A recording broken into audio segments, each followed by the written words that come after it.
Broadway, symphonies and employers come up with creative solutions to coronavirus shutdowns. New York. A version of this article first appeared in the Reliable Sources newsletter. You can sign up for free right here. So many people are hurting right now.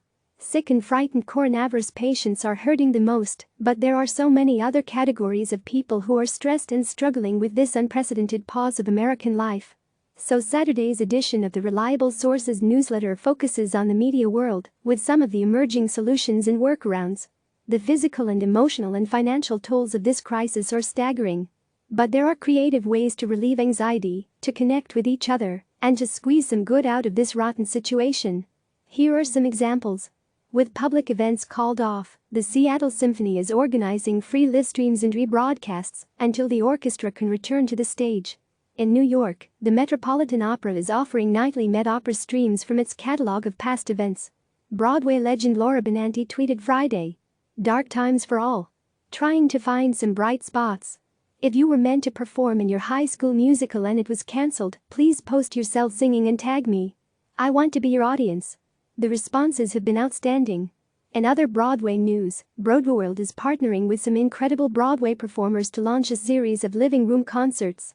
The SXSW conference was cancelled, but the film festival organizers have decided that the film selected for competition will still be competing in front of a jury, AUSTIN 360 reported. They have also given filmmakers the option to upload their films to a screening library that press and industry professionals can take advantage of.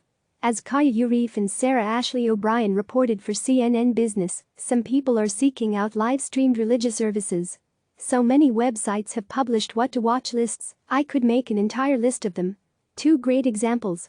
Eleanor Stanford of the New York Times has comforting streaming TV shows for stressful times, while Times' Ileana Doctorman has a list of the most calming, anxiety-free content to stream.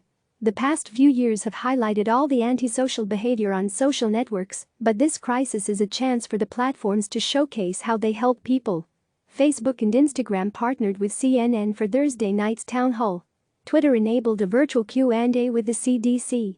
And USA Today has some TikToks and memes to get you through the panic.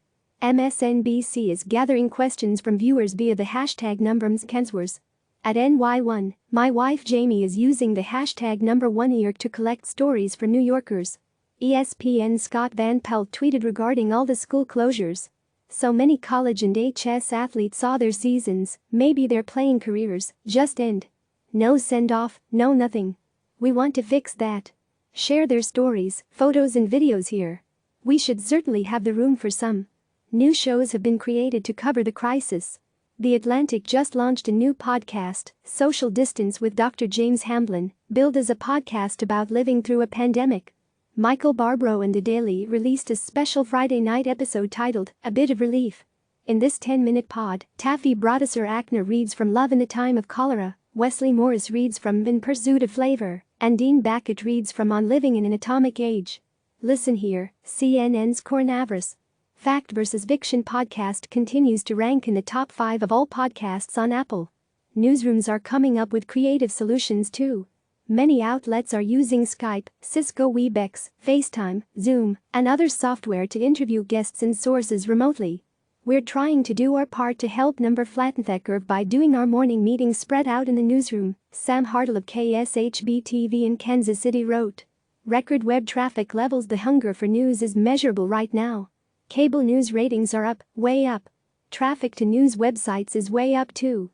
CNN said it recorded 51.6 million unique visitors to CNN Digital on Thursday, the third biggest day in CNN history, behind only Election Day 2016 and the day after.